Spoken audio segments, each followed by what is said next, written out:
కృష్ణదేవరాయలు. నేను విజయనగర సామ్రాజ్యాన్ని పరిపాలించిన చక్రవర్తుల్లో ఒకరిని. నేను అముక్తమాల్యద అనే గ్రంథాన్ని రచించాను. తెలుగుదేలయన్న దేశంబు తెలుగేను, తెలుగు వల్ల బుండ తెలుగు గోకొండ, ఎల్ల నృపుల గొలువ నెరుగవే బాసాడి, దేశ భాషలందు తెలుగు లెస్స.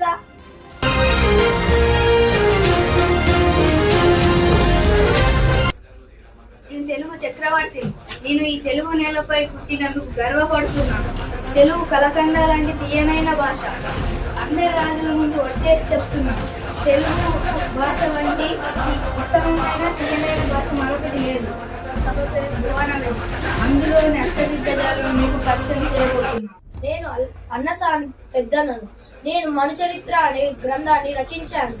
నాకు ఆంధ్ర కవిత పితామహుడు అనే బిరుదు కలిగిన తండ్రి తిమ్మన్న. పారిజాత ప్రహరణం అనే గ్రంథాన్ని రచించాను. నా బిరుదు ముక్తి తిమ్మన్న.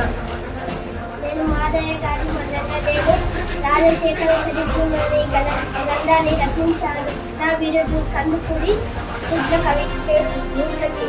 నా శతకం పేరు శ్రీ కాళహస్తీశ్వర అనే శతకాన్ని రచించాను. నా బిరుదు పెద్ద దూషతి. రామభద్రుడు. నేను రామాభ్యుదయం అనే గ్రంథాన్ని రచించాను. నాకు సాహితీ సమరాంగణ సార్వభౌముడు అనే బిరుదు కలదు. పింగరి సూరన్న.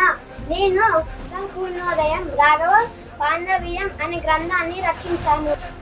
నేను రామరాజ భూషణుడు వసుచరిత్ర అనే గ్రంథాన్ని రచించాను. భట్టుమూర్తి అనే బిరుదు నాకు కలదు. తెనాలి రామకృష్ణుని. ఆ గ్రంథం పాండురంగ మహత్యం. నాకు వికట కవి అనే బిరుదు.